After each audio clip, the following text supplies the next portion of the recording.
आपण पाहत आहात लोकसमीक्षा न्यूज नेटवर्क आणि या आहेत आजच्या सुपरफास्ट न्यूज। या बातमीपत्राचे प्रायोजक आहेत नंदिनी कलेक्शन, फक्त महिलांचे परिपूर्ण दालन, माऊली निवास, कल्याण मंडपमच्या बाजूस, यशोधन नगर, परभणी। नमस्कार, मी प्रभू दिपके लोकसमीक्षा न्यूज नेटवर्क मध्ये आपलं स्वागत करतो। आपण पाहत आहात परभणीचं एकमेव बातमीपत्र Loksamiksha superfast. Red Apple exclusive MIDC परिसर, परभणी। बीड जिल्ह्यातल्या मस्साजोग येथील सरपंच संतोष देशमुख यांच्या झालेल्या निर्दयी खुनानंतर संपूर्ण राज्यामध्ये खळबळ उडालेली आहे। आज परभणीतल्या आंबेडकरी संघटनांच्या एका शिष्टमंडळानं मस्साजोग इथं जात स्वर्गीय देशमुख यांच्या कुटुंबियांची सांत्वनपर भेट घेतली। या शिष्टमंडळामध्ये आंबेडकरी चळवळीचे दिवंगत नेते विजय वाकोडे यांचे चिरंजीव आशिष वाकोडे, रवी सोनकांबळे, सिद्धार्थ भराडे, प्रदीप वावळे, चंद्रकांत लहाने, सकाराम टेकुळे, अर्जुन पंडित, विश्वजित वाघमारे आदींची उपस्थिती होती। तर संतोष देशमुख यांच्या मारेकऱ्यांना त्वरित अटक करण्यात यावी, हा खटला फास्ट ट्रॅक कोर्टात चालवावा, या प्रकरणाची सखोल चौकशी व्हावी आणि मारेकऱ्यांना फाशीची शिक्षा देण्यात यावी आदी मागण्या या शिष्टमंडळानं सरकारकडे केल्या। जोपर्यंत सरपंच संतोष देशमुख, सोमनाथ सूर्यवंशी आणि लोकनेते विजय वाकोडे यांना न्याय मिळणार नाही तोपर्यंत हा लढा चालूच राहील, अशी माहिती माध्यमांशी बोलताना शिष्टमंडळातील पदाधिकाऱ्यांनी दिली आहे। या गावचे जे सरपंच होते संतोष अण्णा देशमुख यांची अतिशय निर्घुणपणे हत्या करण्यात आलेली आहे। जे या महाराष्ट्राचा जो जिल्हा बीड म्हणून ओळखला जातो, हा बीड आहे का बिहार आहे, हा प्रश्न आम्हाला पडलेला आहे। कारण की इथले जे प्रस्थापित लोक आहेत हे समाजसेवक आहेत का गुंड आहेत हे कळायला प्रश्न नाही। कारण आता संतोष भाऊच्या भावाशी चर्चा झाल्यानंतर त्यांनी जे सांगितलं की पोलीस स्टेशनमध्ये कंप्लेंट जरी द्यायची असेल तर यांच्या फोनशिवाय कंप्लेंट घेत नाहीत आणि कोणावर जरी गुन्हा दाखल करायचा असेल तर ते करू शकतात। म्हणजे काय चालू आहे हे जे बीडमध्ये चालू आहे, हे मुख्यमंत्र्याला मला निवेदन करायचं आहे की तुमचे हे जे मंत्री आहेत आणि यांचे जे बागडबिल्ले आहेत यांच्यावर मोक्का अंतर्गत कारवाई करावी। तुरंत कुठं लपलेले असतील त्यांना धुंडून काढा आणि त्यांना अटक करा। हा महाराष्ट्र आता हे अशी दादागिरी सहन करणार नाही। परभणीमध्ये पोलीस गुंडांनी, परभणीमध्ये बी गुंडच होते, ते पोलीस गुंड होते आणि इथले हे रस्त्यावरचे गुंडे नेते जे आहेत यांनी जे केलेलं आहे संतोष अण्णा देशमुख सोबत, तसंच परभणीमध्ये आमच्या सोमनाथ सूर्यवंशी सोबत झालेलं आहे। या सर्वांना जर न्याय भेटला नाही तर आम्ही या महाराष्ट्रामध्ये या सरकारला शांत बसू देणार नाही। आम्ही आंबेडकर चळवळीतले सर्व कार्यकर्ते, आम्ही सर्व युवा शक्ती रस्त्यावर उतरल्याशिवाय संतोष भाऊच्या परिवारासोबत आम्ही उतरल्याशिवाय राहणार नाही, ही माझा सरकारला इशारा आहे। लवकरात लवकर जे कोणी आरोपी असतील, मग कोणी असो, ते मंत्री असेल, त्या मंत्र्याचा कोणता कुत्र पिल्ला असेल त्याला धरून आणा, त्याच्यावर मोक्का अंतर्गत कारवाई करा, अन्यथा महाराष्ट्र पेटल्याशिवाय आंबेडकरी समाज शांत बसणार नाही। सोयाबीनला बाजारात भाव मिळत नसल्यानं राज्य सरकारकडून पणन महासंघाच्या वतीनं खरेदी सुरू करण्यात आली आहे। मात्र शेतकरी सोयाबीन विक्रीसाठी या ठिकाणी घेऊन गेल्यावर तिथे शेतकऱ्यांची अडवणूक केली जात असल्याचा आरोप होतोय। तर शेतकऱ्याच्या मालाला नावबोटं ठेवत आणि त्याच्यात कट्टी कपात करत शेतकऱ्यांचा माल कसा बसा पद्धतीनं खरेदी केला जातोय। तर माल देऊन 1 महिना झाला तरी शेतकऱ्यांच्या खात्यावर पैसे पडत नाहीत, त्यामुळं शेतकरी हैराण झाले आहेत। सोयाबीन कापणी काढणीचे पैसे शेतकऱ्यांना सोयाबीन विकून द्यावे लागतात, म्हणून आज स्वाभिमानी शेतकरी संघटनेकडे काही शेतकऱ्यांनी तक्रार केल्यावरून जिल्हा पणन अधिकाऱ्यांच्या कार्यालयात स्वाभिमानी शेतकरी संघटनेचे पदाधिकारी गेले असता तिथे ते उपस्थित नव्हते।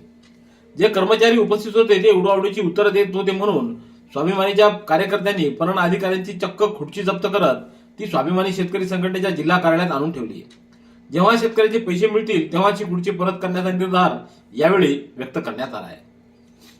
सोयाबीनला भाव मिळत नसल्यामुळे पणन महासंघाच्या माध्यमातून सरकारनं हमीभाव खरेदी केंद्र सुरू केलेले आहेत।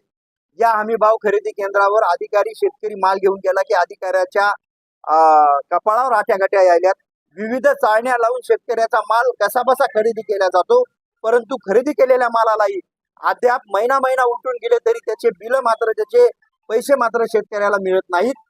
काही शेतकऱ्यांच्या संघटनेकडे तक्रार आली की महिना होऊन गेले, तिथे 10-20 चक्रा मारल्या तरी सुद्धा आमचे पैसे आम्हाला मिळणार। आज त्या पणन महासंघाच्या कार्यालयाला आम्ही गेलो, तिथे अधिकारी उपस्थित नव्हता आणि उर्वरित त्या कर्मचाऱ्याने विचारलं पैसे का पडत नाहीत, ते म्हणतात 8 दिवसानं अप्रूव्हल नाही, बारदाना नाही, यामुळे सगळे पैसे रखडले। काटे झालेले नाही गोदामावर म्हणून पैसे रखडले. कृषी केंद्राचे पैसे शेतकऱ्यांना द्यायचे हे सगळे व्यवहार ठप झालेले आहेत आणि असे असताना शेतकऱ्याला पैसे मिळत नाहीत म्हणून त्या अधिकाऱ्याला आमच्याकडे आम्हाला उत्तर द्यायला सुद्धा त्यांना व्यवस्थित हे नव्हतं, त्यांचा मूड नव्हता म्हणून त्या अधिकाऱ्याला या खुर्चीवर बसण्याचा अधिकार नव्हता म्हणून आम्ही त्यांची खुर्ची जप्त करून आणलेली आहे. संघटनेच्या कार्यालयावर जेव्हा शेतकऱ्यांचे पैसे सगळे खात्यावर पडतील त्यावेळेस सन्मानानं त्यांची खुर्ची आम्ही परत करू. गुडघे दुखत आहेत? आता काळजी नको. आयुर्वेदिक उपचाराने गुडघ्यावर उपचार करा आणि जगा आनंदी आयुष्य. बालाजी आयुर्वेदिक निसर्गोपचार केंद्र, तलाठी कार्यालयाच्या पाठीमागे, वसमत रोड, परभणी. संपर्क डॉक्टर गोविंद कामटे. मोबाईल क्रमांक 9923300914. मुस्लिम बांधवांकडून परभणी हिंगोली या दोन जिल्ह्याचा जिल्हास्तरीय इज्तिमाचं आयोजन 1 आणि 2 जानेवारी रोजी करण्यात आले. त्याकरिता राज्य परिवहन महामंडळानं विशेष बसची व्यवस्था करावी अशी मागणी मायनॉरिटी डेव्हलपमेंट ऑर्गनायझेशनच्या वतीनं करण्यात आली आहे. हा इज्तिमा जिंतूर रोड उर्दू मदरसा परिसरात करण्यात आला असून या इज्तिमाला हजारोंच्या संख्येनं मुस्लिम भाविकांची उपस्थिती असणार आहे. मुस्लिम बांधवांच्या हजारोंच्या संख्येत होणारी गर्दी लक्षात घेता एसटी महामंडळाकडून परभणी व हिंगोली जिल्ह्यातून जिंतूर, सेलू, मानवत, पाथरी, सोनपेठ, पूर्णा, गंगाखेड, पालम, वसमत, औंढा, सेनगाव व कळमनुरी या तालुक्यातील इज्तिमासाठी परभणीला जाण्यासाठी विशेष बसची व्यवस्था करावी अशी मागणी करण्यात आलेली आहे. निवेदनावर सय्यद रफिक पेडगावकर, शेख उस्मान, शेख इस्माईल, शमशुद्दीन शेख, यामीन पटेल आदींच्या स्वाक्षऱ्या आहेत. गंगाखेड तालुक्यातून वाहणाऱ्या गोदावरी नदीपात्रातून वाळू माफियाकडून होत असलेला अवैध वाळूचा उपसा रोखण्यासाठी 26 डिसेंबर रोजी महसूल प्रशासनानं धडक कारवाई करत झोला व मसला इथं कारवाई करून पुन्हा 2 तराफे नष्ट केले आहेत. तर वाळू माफिया मात्र फरार होण्यामध्ये यशस्वी झाले. वारंवार महसूलच्या कारवाईच्या पूर्वीच वाळू माफिया पसार कसे होतात हा प्रश्न आता निर्माण होऊ लागलाय. वाळू माफियांकडून तराफ्याच्या सहाय्यानं राजरोसपणे अवैधरित्या वाळूचा उपसा केला जात असल्यामुळं हा अवैध वाळू उपसा थांबवण्यासाठी उपविभागीय अधिकारी जीवराज डापकर यांच्या मार्गदर्शनाखाली तहसीलदार उषा किरण श्रंगारे यांनी 2 पथकांची स्थापना करून गेल्या आठवड्यापासून धडक मोहीम सुरू केलेली आहे.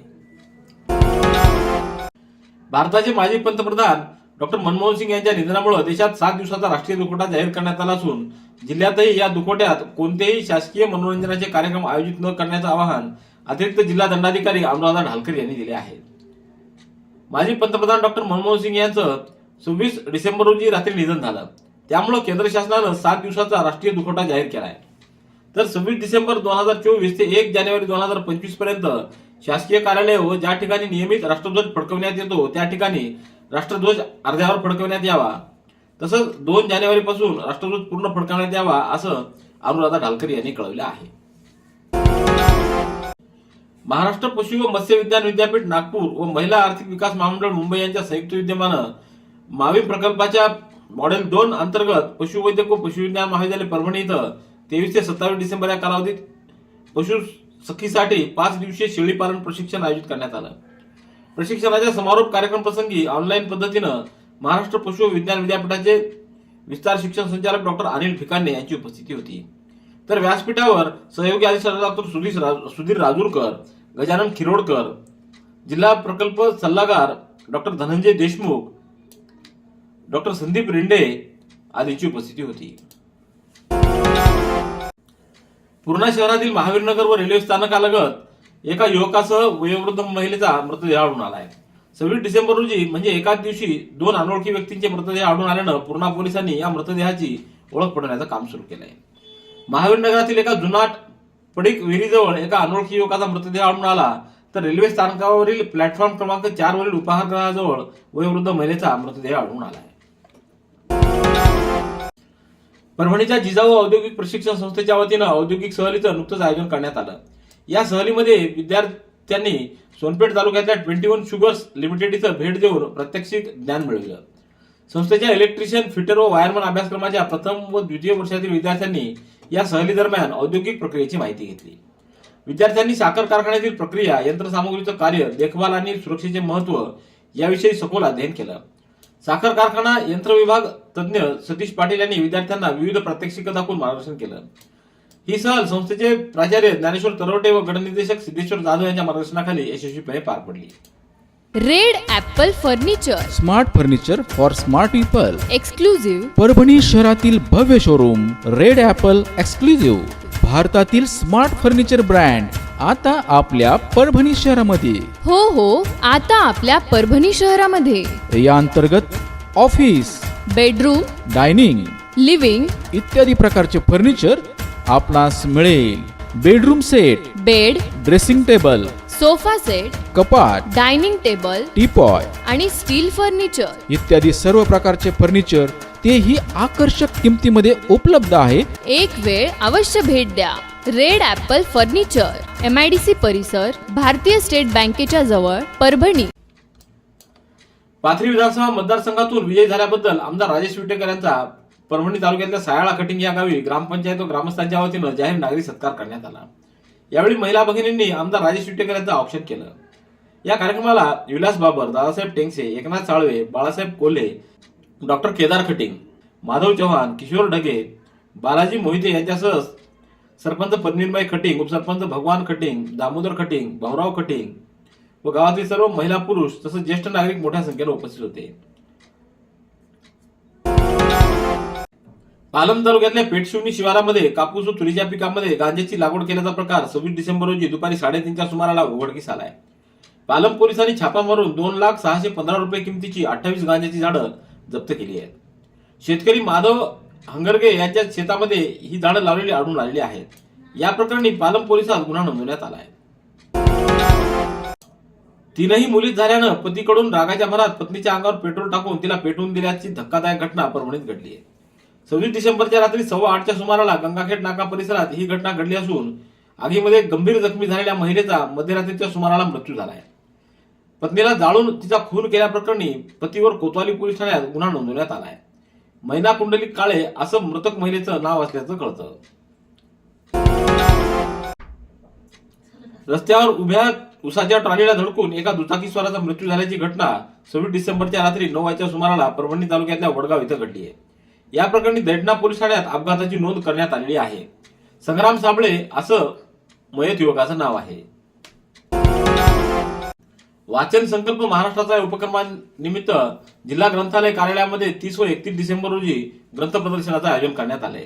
जिल्ह्यातील 375 शासनमान्य सार्वजनिक ग्रंथालयांमध्ये विद्यालयीन व महाविद्यालयीन विद्यार्थ्यांसाठी वाचन संकल्प महाराष्ट्राचा हा उपक्रम 1 ते 15 जानेवारी या कालावधीत राबविला जाणार असल्याची माहिती देण्यात आली. पुणे इथं झालेल्या बालरंगभूमी संमेलनामध्ये पोखरणीच्या बाल कलावंतांनी कचऱ्याचं भूत हे बालनाट्य सादर करून धमाल उडवून दिली. पुणे इथं झालेल्या संमेलनाचे अध्यक्ष ज्येष्ठ अभिनेते मोहन जोशी हे होते. आयोजक बालरंगभूमी परिषदेच्या अध्यक्षा नीलम शिर्के सामंत व चित्रपट व नाट्य क्षेत्रातील दिग्गज मंडळी या 3 दिवसीय संमेलनात सहभागी झाले होते. या संमेलनात बालरंगभूमी परिषद शाखा परभणीच्या वतीनं नरसिंह माध्यमिक व उच्च माध्यमिक विद्यालयाच्या बालनाट्याची निवड झाली होती. भारतीय कम्युनिस्ट पक्षाच्या शताब्दी महोत्सवानिमित्तानं 26 डिसेंबर रोजी भारतीय कम्युनिस्ट पक्षाच्या कार्यालयावर कार्यकर्त्यांचा स्नेह मेळावा आयोजित करण्यात आला. या अनुषंगानं भारतीय कम्युनिस्ट पक्षाच्या वतीनं पक्ष सभासद व त्यांचे कुटुंबीय तसंच समाजवादी, आंबेडकरवादी, कामगार, कर्मचारी, शेतकरी, शेतमजूर, महिला, विद्यार्थी, युवक, साहित्यिक, सांस्कृतिक चळवळीतील कार्यकर्ते, पत्रकार, सहानुभूतीदार, धर्मनिरपेक्ष तथा संघटनांच्या कार्यकर्त्यांचा स्नेह मेळावा संपन्न झाला. यावेळी सुनील मोडक यांचं व्याख्यान आयोजित करण्यात आलं होतं. सोनपेठ तालुक्यातल्या सायखेडा येथील जय श्रीराम गोशाळेला 25 डिसेंबर रोजी लातूर येथील उद्योजक तथा गोमाता भक्त निलेश ठक्कर यांनी तब्बल 140 गायी आणि रोख 11 लाख रुपयाची मदत केली. गोमाता भक्त ठक्कर यांनी गोशाळेला 140 गायी आणि देणगी स्वरूपात 11 लाख रुपये मदतीचा संकल्प सोडला होता. त्याप्रमाणे त्यांनी हा संकल्प पूर्ण केलाय. या रकमेचा धनादेश काका महाराज कदम यांच्याकडे छोटे खाणे कार्यक्रमामध्ये त्यांनी सपूत केलाय. या कार्यक्रमासाठी श्याम मुंदडा यांचं सहकार्य लाभलं. तर यावेळी रामप्रसाद बाहेती, हनुमान कासड, ओमप्रकाश हेड्डा, बजरंग मुंदडा, मनोज शर्मा आदींची उपस्थिती होती. जिंतूर तालुक्यातल्या कौसळे येथील जिल्हा परिषद प्रशालेत व्यावसायिक शिक्षण घेणाऱ्या विद्यार्थ्यांनी झरी येथील झरीकर मसाले या उद्योगाला क्षेत्र भेट दिली. यावेळी शिक्षक मनोज भालेराव, गणेश काळे, मीरा कुंभारे आदींची उपस्थिती होती. यासाठी केंद्र प्रमुख गजानन पांचाळ, मुख्याध्यापक सुनीता गांजरे यांचं मार्गदर्शन लाभलं. रेड ॲपल एक्सक्लुझिव्ह MIDC परिसर, परभणी. याबरोबरचे बातमीपत्र संपलं. पुन्हा भेटूया उद्याच्या सुपरफास्ट बातमीपत्रात. पाहत रहा लोकसमीक्षा. तुम्हाला हे बातमीपत्र कसं वाटलं याबद्दल आपली प्रतिक्रिया नोंदवा. दररोजचे अपडेट्स मिळवण्यासाठी लोकसमीक्षा चॅनलला सबस्क्राईब करा. धन्यवाद.